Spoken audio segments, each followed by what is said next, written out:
यहाँ पर उपस्थित हमारे गांव खलसी, रामराई खेड़ी, मालू और आसपास के इलाके के आए हुए सभी हमारे जिम्मेदार किसान, बुजुर्ग भाई, हमारे पत्रकार बंधु और माननीय अखिलेश यादव जी के आदेश पर यहाँ पर आपके बीच में पार्टी के सभी जिम्मेदार लोग जो यहाँ हम इकट्ठे डेलीगेशन के रूप में आए हैं, उन सब की तरफ से मैं आपको हाथ जोड़कर प्रणाम करती हूँ, सलाम करती हूँ। आज यहाँ पर हम, क्योंकि ये है राजनीतिक ना आपका है, तो हम यहाँ पर सिर्फ आपका सहयोग करने, आपका समर्थन करने, आपकी हिम्मत बढ़ाने, हौसला अफजाई करने के लिए और आपकी मांगे सुनकर उनको जो भी, जैसा शाहनवाज भाई ने कहा कि यहाँ पर लगभग चारों सदन के सदस्य मौजूद थे और हमारे माननीय राष्ट्रीय अध्यक्ष जी हैं, जो भी आपकी समस्या है उसको हम सभी लोग मिलजुल कर अपने अपने सदन में उठाने का काम करेंगे। सबसे पहले तो मैं आप सभी का धन्यवाद देना चाहती हूँ और आपकी हिम्मत को सलाम करना चाहती हूँ कि आप लोग यहाँ अपनी ही जमीन के लिए किस तरीके से आपको हटाया गया और आज आपको मुआवजा भी नहीं मिल रहा है, आपको लड़ाई लड़नी पड़ रही है। ये बहुत अफसोस की बात है। हम लोग लगातार अपने जिले में भी यही जो हाईवे है, कल जो शामली के कुछ किसान हैं उनसे भी मैं मिली थी, वहाँ पर सर्कल रेट की समस्या, मैं तहसीलदार साहब को कहना चाहती हूँ क्योंकि ये प्रशासन की तरफ से आए हैं, तो इन्हें मैं बताना चाहती हूँ कि अगर आप किसान की पीड़ा को समझेंगे तो इनका पालन पोषण सिर्फ जमीन के माध्यम से हो पाता है। 14 दिन का पेमेंट नीले नहीं टाइम पर कर पाती है। सरकार को सिर्फ 2-3 चीजें ऐसी करनी है जिससे हमारे किसानों का भला हो सके, और ये जो सरकार है इसके पास कमी किसी चीज की नहीं है। ये बड़े बड़े हाईवे बनाने के लिए इनके पास पैसे हैं,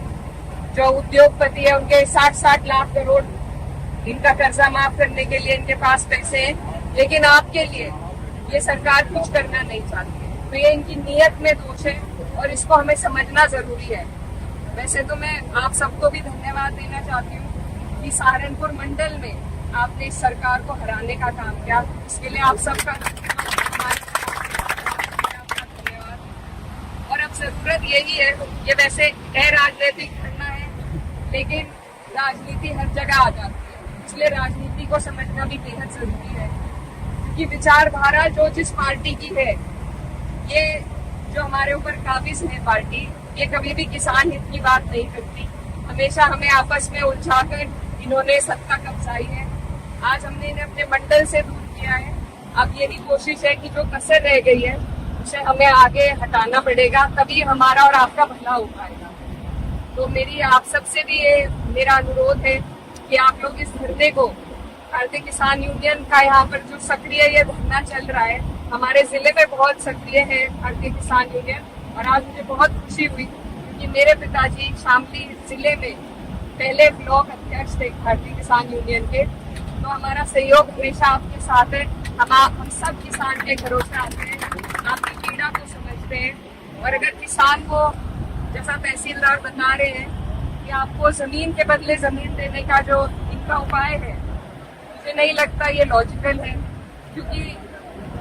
एक गांव के लोगों को जब आप दूसरे गांव में भेजेंगे, वहां पर कब्जा करने के लिए जमीन पर उन्हें अनुमति देंगे, तो लाजमी बात है कि वहां पर झगड़े होंगे। तो मुझे नहीं लगता कि कोई भी जमीन किसी भी ग्राम समाज की हो, चाहे रिक्त भी हो, उसे कोई छोड़ने का काम करेगा। तो ये हम सब यहाँ पर मौजूद हैं, तो मैं इस सभा के माध्यम से आपको ये कहना चाहती हूँ, धरने के माध्यम से, कि ये उपाय बिल्कुल इलॉजिकल है, अनुचित है, और इसका कोई फायदा हमारे लोगों को, हमारे किसानों को नहीं होगा। तो इसीलिए आपसे मेरी ये गुजारिश है कि जिस तरीके से ये अपनी जमीन को बोते आ रहे थे, उसका फायदा उठाते आ रहे थे आज हाईवे बनाने के लिए, और ये भी बहुत सही बात कही थी सुजिन भाई ने,